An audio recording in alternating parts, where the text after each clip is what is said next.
Anyone with having any kind of doubt?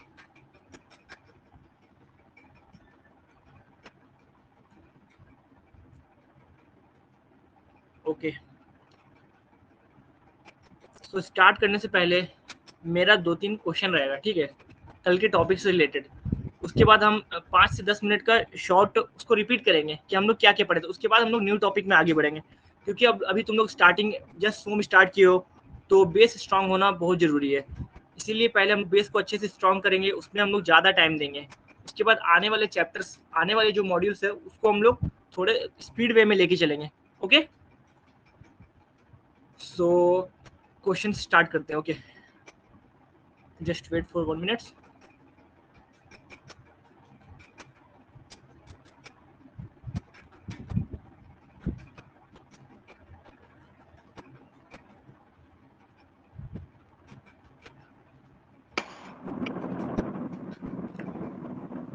Yeah, let me confirm anyone.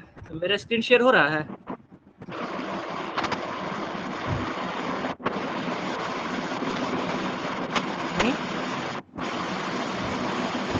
Yes, sir.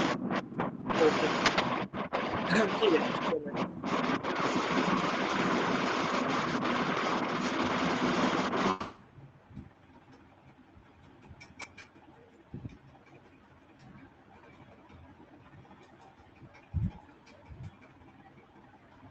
Okay,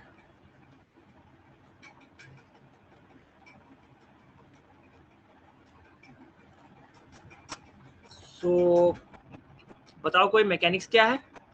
what is mechanics? How you elaborate mechanics? Anyone? What is mechanics? Explain करो।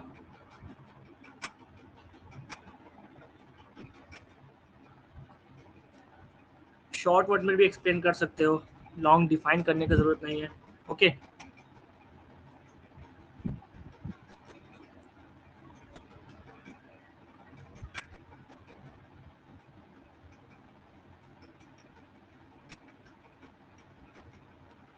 देखो, कल जैसे हम बताए थे कि देखो, जो मैकेनिकल इंजीनियरिंग है ना, तो उसमें सबसे पहले हम लोग मैकेनिक्स को डील करेंगे, ठीक है।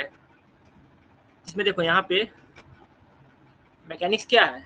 The solid mechanics as a subject में भी defined as a branch of applied mechanics. देखो, हम लोग अप्लाइड मैकेनिक्स पढ़ेंगे, वो भी स्टार्ट होगा, ठीक है। उससे पहले अभी हम लोग सोम पढ़ रहे हैं, जिसको हम लोग सॉलिड मैकेनिक्स भी बोलते हैं। जो हमारा सॉलिड मैकेनिक्स है, वो मैकेनिक्स का एक पार्ट है, एक ब्रांच है, ठीक है, defined as a branch of applied mechanics, ठीक है, जिसमें that deals with the behaviour of solid bodies subjected to various types of loading. जिसमें हम लोग डील करेंगे सॉलिड मैकेनिक्स या स्ट्रेंथ ऑफ मटेरियल में हम लोग क्या डील किए थे? Behaviour of solid body subjected to various types of loading. एक कोई पार्टिकुलर बॉडी है जो कि सॉलिड बॉडी है, ठीक है, वो different different types of loading को कैसे डील करता है, कैसे सब्जेक्टेड होता है, वो हम लोग डील करते हैं स्ट्रेंथ ऑफ मटेरियल में। ये सब बेसिक बेसिक बातें हम कल बताए थे, ठीक है। अब जैसे हम लोग मैकेनिक्स 3 तरह का है। First of all, mechanics of rigid body, जिसको हम लोग बोलते हैं engineering mechanics, okay. And the second is mechanics of deformable body, that is also called as SOM, solid mechanics, and mechanics of solid. All three are the common name of strength of material, okay. And the third one is the fluid mechanics. Fluid mechanics, I think basically it is a part of your fourth sem, okay. So हम लोगों ने simple stress and strain देखा था, stress कैसे develop होता है, stress के कितने टाइप्स होते हैं, क्या रीजन स्ट्रेस डेवलप होने का, और स्ट्रेस का यूनिट क्या है। ये सब बेसिक बेसिक चीज़ें हम लोग ने स्ट्रेस के बारे में देखी थी, जिसमें हम लोग types of load and effect of load in solid पढ़े थे, ठीक है, जिसमें कंप्रेशन, टेंशन, बेंडिंग, टॉर्शन और शेयर, इस पांचों केस के बारे में हम लोगों ने कल डिस्कस किया था, ओके। अब देखो, हम लोग कल पढ़े थे इंटरनल रेजिस्टेंट। कोई बता सकता है कि what is the cause of stress? Stress body में क्यों आता है? क्या रीजन स्ट्रेस आने का बॉडी में? सिंपल क्वेश्चन, गलत बताओ, सही बताओ। एनीवन?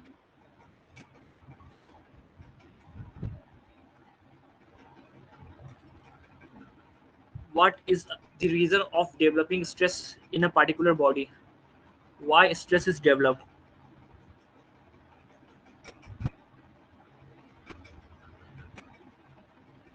हाँ ना, कुछ तो बोलो।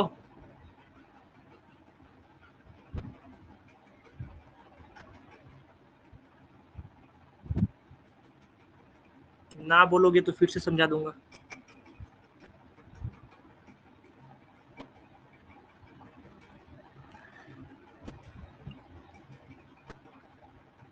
Okay, let me explain what is internal resistance.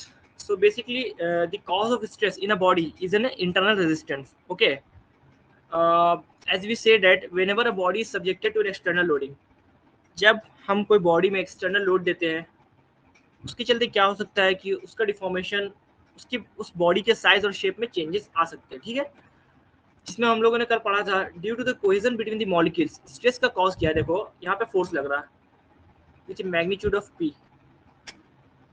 यहाँ पे फोर्स लगा था with magnitude of P. Similarly, in the opposite direction, there will be other force with the same magnitude, that is P. Okay. Let me assume there is a cross section XX. Okay. And whenever force is applied at the two ends of the body, that is left end and the right end, then due to the force, as we know that from the Newton's law of motion, whenever force is applied, then there is a resistance that is opposite to the applied force is developed. Okay.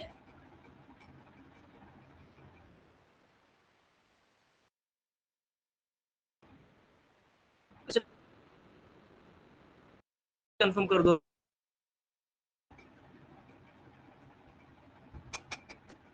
Rajiv. हाँ भाई, board में पढ़ाएंगे। अभी basically हम घर आए हुए हैं, तो अभी मेरे पास तो लैपटॉप ही है, तो हॉस्टल जाने के पास पूरा अरेंजमेंट वहीं पे है। ठीक है, बोर्ड का तो हम बोर्ड में स्टार्ट करेंगे पढ़ाना। अभी कुछ दिन लैपटॉप में पढ़ लो। ओके,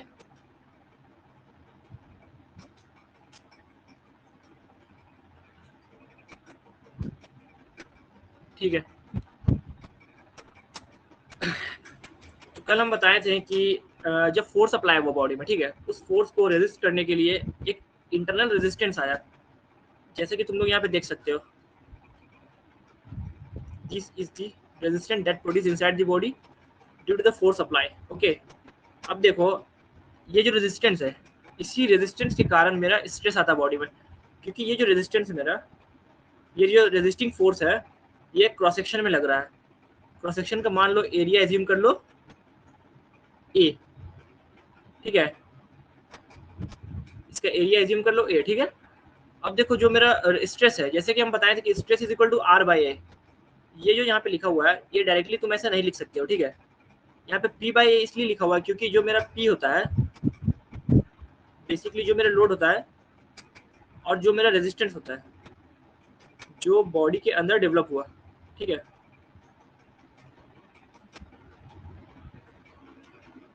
ये दोनों का जो मैग्नीट्यूड है, ठीक है, दोनों का मैग्नीट्यूड सेम है।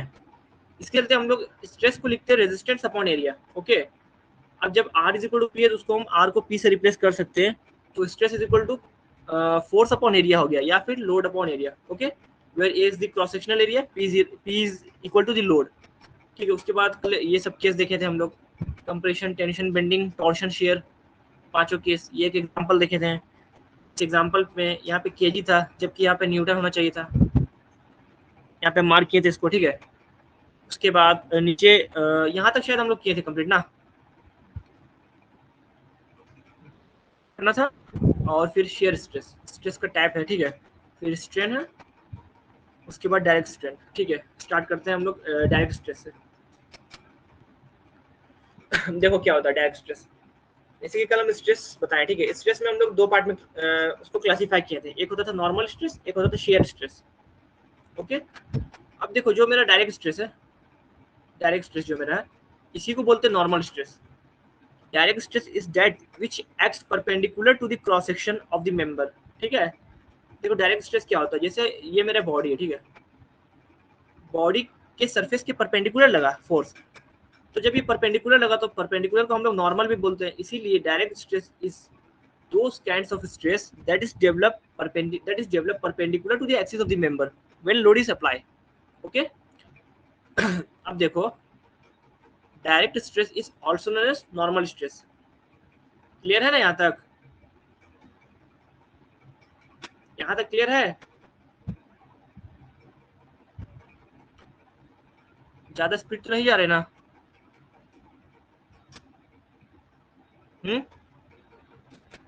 बबली प्रिय सर, मेरा नेटवर्क इशू है.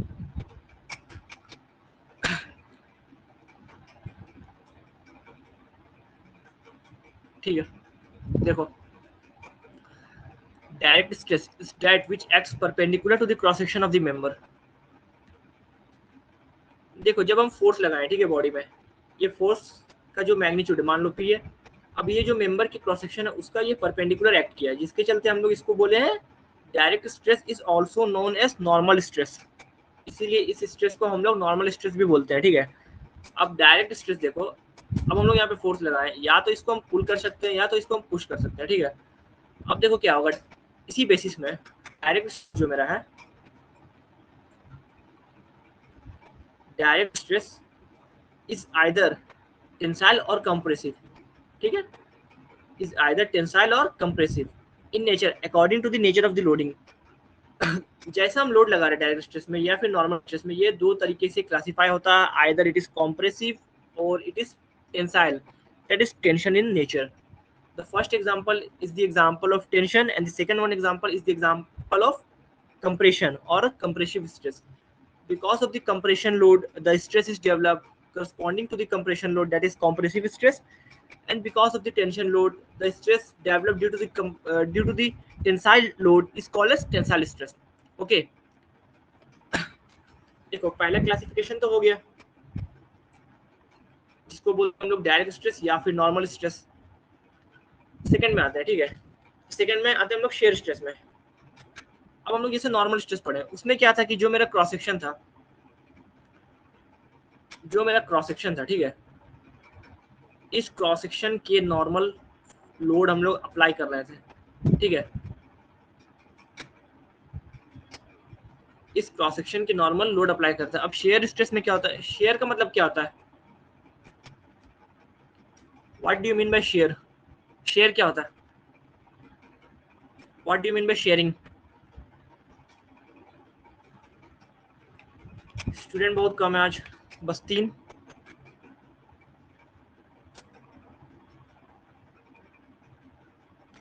अखिलेश चौधरी,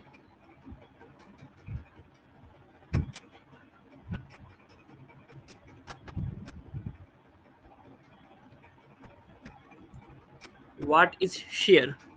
देखो,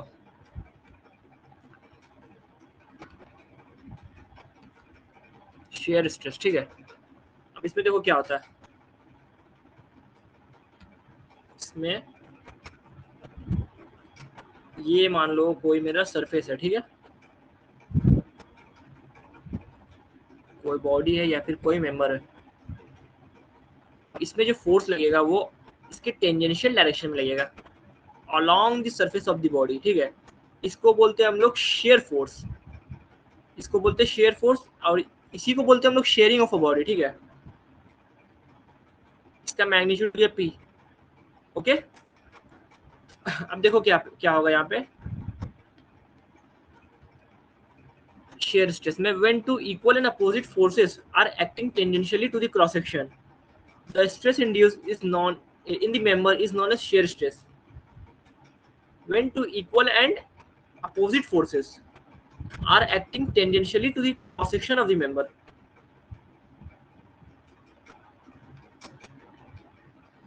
अब देखो, ये मेंबर का क्रॉस सेक्शन ऊपर, इसमें जो फोर्स है वो मेरा पैरेलल लग रहा है, टेंजेंशियल डायरेक्शन में लग रहा है. इसी को बोलते हैं हम लोग sharing.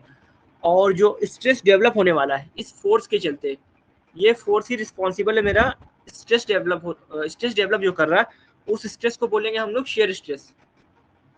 The stress included in the member is known as shear stress.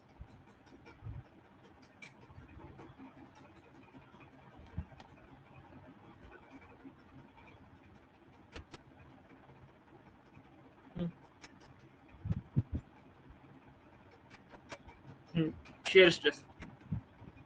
देखो due to opposite forces, opposite यहाँ पे तो अपोजिट फोर्स है, ठीक है, यहाँ पे अपोजिट फोर्सेस, अब दोनों का मैग्नीट्यूड सेम है, मैग्नीट्यूड दोनों का सेम है, ठीक है।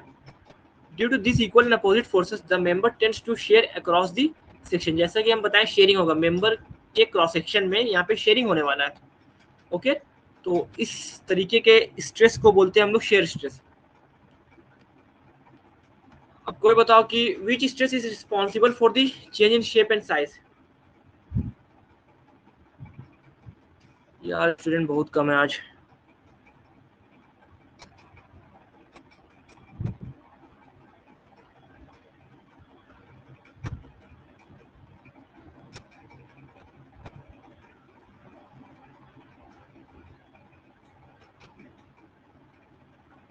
देखो due to this equal and opposite forces the member tends to shear off cross section, इसी के चलते जो स्ट्रेस डेवलप होने वाला उसी को बोले हम लोग शेयर स्ट्रेस। उसके बाद हम लोग नेक्स्ट कॉन्सेप्ट में आते हैं, ठीक है, स्ट्रेन।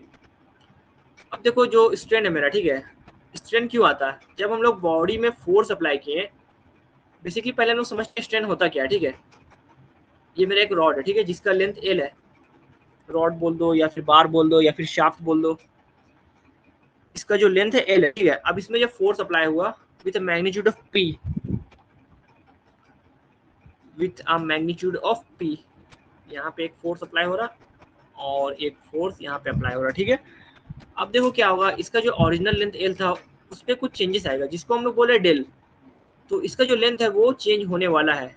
ये जो मेरा मेंबर है इसका जो लेंथ है वो फोर्स के अप्लाइड के कारण चेंज होने वाला है, तो इसका जो एक्चुअल लेंथ है वो आएगा मेरा एल प्लस डेल, ओके। इसका जो एक्चुअल लेंथ है वो मेरा क्या होने वाला है, एल प्लस डेल। जो अब देखो स्ट्रेन का सिंबल होता है, स्ट्रेन को हम लोग एप्सिलॉन से रिप्रेजेंट करते हैं, एप्सिलॉन, ठीक है, ये याद रखना। अब देखो बेसिकली स्ट्रेन होता क्या है, पहले जो एक्चुअल जो साइज था मेंबर का, रॉड का, वो था क्या, एल था, जो एक्चुअल लेंथ था मेंबर एल था, ठीक। उसके बाद हम इसमें अप्लाई किए तो एक्चुअल लेंथ है वो एल प्लस डेल एल हो गया, तो जिसका लेंथ में इंक्रीमेंट हुआ वो कितना का हुआ, डेल का हुआ, ठीक है। अब देखो जो मेरा एप्सिलॉन होने वाला है, जो मेरा स्ट्रेन होगा, स्ट्रेन क्या है, जितना बॉडी में चेंजेस हुआ दैट इज डेल, जितना बॉडी का लेंथ में चेंजेस हुआ अपॉन जितना बॉडी का एक्चुअल लेंथ था एल, ठीक है। अब एप्सिलॉन जो मेरा है वो रेशियो होता है change in length to original length of a body, that is del upon L, okay.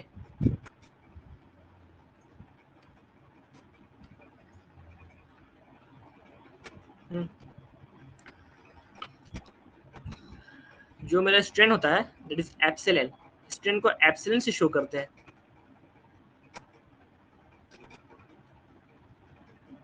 That is del upon L. कोई बता सकता है कि what is the unit of strain, strain का यूनिट क्या होगा।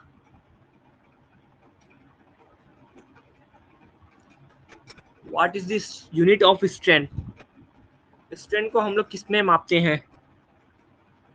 जैसे स्ट्रेस का यूनिट था pascal, that is newton per metre square. What is the unit of strain, बताओ, एनीवन।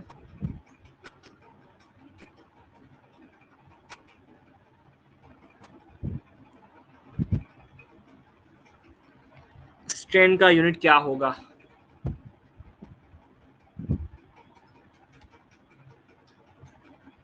देखो स्ट्रेन का जो फॉर्मूला था अभी हम बताएं डेल बाय एल। अब देखो जो मेरा डेल है वो भी तो, जो डेल है, ओके, ये क्या है, ये भी एक लेंथ है, ओके। और जो मेरा एल है वो तो एक्चुअल लेंथ था बॉडी का, तो इसका जो यूनिट है डेल का वो होगा मीटर, ओके। सेम इसका भी होगा मीटर।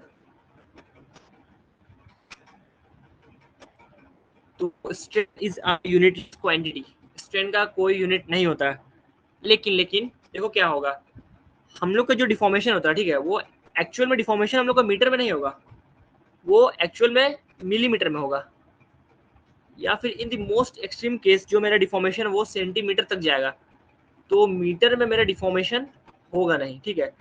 लेकिन जो मेरा एक्चुअल लेंथ था वो क्या था, मीटर। अब देखो क्या हुआ, जो तुम लोग बहुत सारी किताबों में पढ़ोगे कि स्ट्रेन का जो यूनिट है, strain is a unitless quantity, but competitive exam में क्या होता है कि बहुत सारे कॉम्पिटिटिव एग्जामिनेशन में स्ट्रेन का यूनिट पूछ लेते हैं, ठीक है, उसमें एक ये भी ऑप्शन रहता है, this is millimeter per meter, so the strain is not a unitless quantity, the unit of strain is millimeter per meter. Okay, okay, the unit of strain is millimeter upon meter. ठीक है, आगे बढ़ते हैं। देखो direct strain, अब जैसे हम लोग पहले पढ़े, हम लोग डायरेक्ट स्ट्रेस पढ़े या फिर नॉर्मल स्ट्रेस। तो देखो जो मेरा डायरेक्ट स्ट्रेन है, ठीक है, डायरेक्ट स्ट्रेन जो मेरा वो कब आएगा, जब बॉडी में डायरेक्ट स्ट्रेस लगेगा, जब बॉडी में लोड लगेगा पी। अब देखो डायरेक्ट स्ट्रेन भी दो तरीके से क्लासिफाई कर सकते हैं। एक तो अगर बॉडी में हम लोग लोड लगा रहे हैं, नॉर्मल लोड जो कि टेंसाइल इन नेचर है, तो बॉडी का जो लेंथ है, एक्चुअल लेंथ है, वो चेंज होने वाला है। बॉडी का जो पहले लेंथ था एल था, ठीक है, अब जो एक्चुअल लेंथ हो गया वो हो गया L plus del L, L plus del L. तो देखो पहला तो हो गया मेरा टेंसाइल स्ट्रेस के चलते जो स्ट्रेन आ रहा है, ठीक है। उसके बाद जब हम कॉम्प्रेसिव लोड लगाएं बॉडी में या फिर कॉम्प्रेसिव फोर्स लगाएं बॉडी में, तो उसमें जो मेरा डिफॉर्मेशन हुआ, पहले तो बॉडी का जो मेरा लेंथ था वो था क्या, एल। इनिशियल केस में बॉडी का लेंथ था L, and then deformation is of del L, so the actual length of the body is L minus del L, that is known as compressive stress. Okay, clear है यहाँ तक?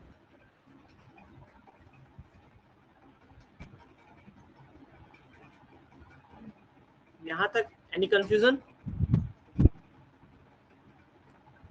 Akhilesh Chaudhary, Geeta Kumari, Nibha Kumari, student बहुत कम है आज, कल तो ठीक ठाक थे।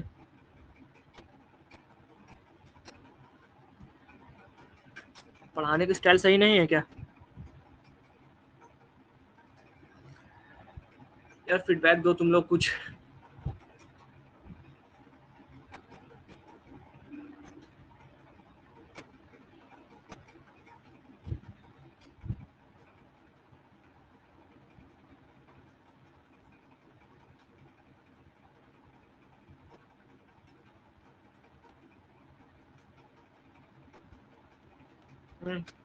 देखते हैं, ठीक है। जैसे कि अभी देखें, direct strain is of two types, that is tensile stress and compressive stress. Okay, अब देखो जैसे हम लोग शेयर स्ट्रेस पढ़े थे, तो शेयर स्ट्रेस के चलते एक स्ट्रेन आएगा जो कि शेयर स्ट्रेन होगा। जैसे डायरेक्ट स्ट्रेस के चलते स्ट्रेन आया था, that is direct strain. Similarly a strain is produced due to the application of shear force और due to the shear stress, that is called as shear strain, जिसको हम लोग शेयर स्ट्रेन बोलेंगे। देखो शेयर स्ट्रेन में क्या होता है बता रहे shear strain, it is a measure of the angle of a body through which a body is distorted under the action of shear force. shear strain EQ is equal to tan phi और phi। अब देखो समझो यहाँ पे, ठीक है, क्या है यहाँ पे क्या केस है, ठीक है। देखो पहले मेरा जो एक्चुअल बॉडी था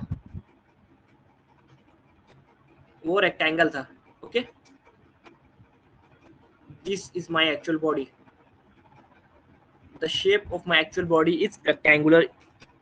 देखो नीचे का जो हम लोग क्रॉस सेक्शन है बॉडी का, उसको हम लोग फिक्स कर दिए। This line shows that the lower cross section of the body is fixed, okay. अब देखो क्या होगा यहाँ पे, एक हम लोग फोर्स लगाए, that is P. P magnitude का हम लोग एक फोर्स लगाए। अब इसके चलते क्या होगा, ये फोर्स क्या है, टेंजेंशियल है, इस सरफेस के टेंजेंशियल फोर्स है, ठीक है।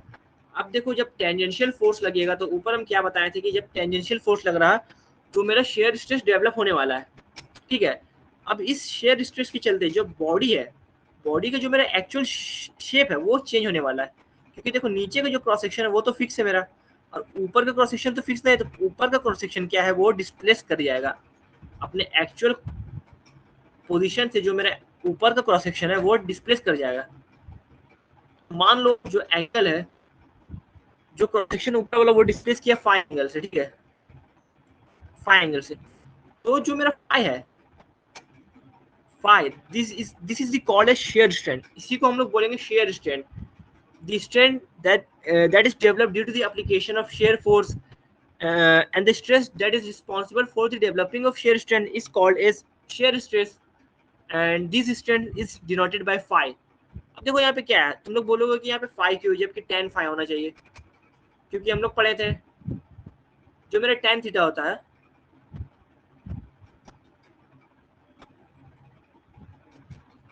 एक्चुअली लैपटॉप में ना लिखने में बनता नहीं है।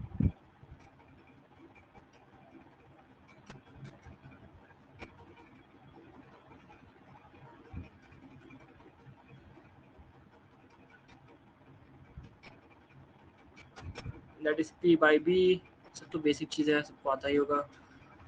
यहाँ पे p क्या है, a to a dash, this is my p, and the base is a to d, this is my base, so the value of tan phi is very small। देखो जो tan phi है ना वो बहुत small होने वाला है, इसीलिए जो हम लोग phi है tan phi उसको हम लोग phi से रिप्लेस कर देते हैं। ओके, अब देखो एग्जांपल लिखते हैं हम, ठीक है। Example, when bolt is turned by a spanner the material of a bolt is a state of shear strain। देखो जब हम लोग कोई भी नट बोल्ट का एग्जांपल लेते करते हैं तो वहां पे टेंजेंशियल फोर्स लगता है, तो ये एक एग्जांपल हो गया मेरा शेयर स्ट्रेंथ का डेवलप होने का, कि शेयर स्ट्रेंथ कैसे डेवलप होता है। समझ में आ गया ना, व्हाट इज शेयर स्ट्रेंथ।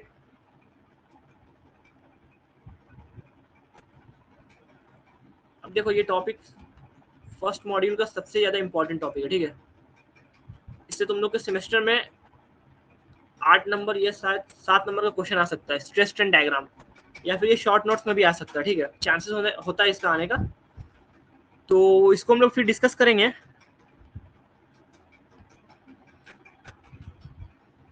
तो आज के लिए यहीं तक रखते हैं, क्योंकि अभी नंबर ऑफ स्टूडेंट भी बहुत कम है, किसी का नेटवर्क इशू है या किसी को टाइमिंग पता नहीं होगा, तो यहाँ तक रखते हैं, ठीक है।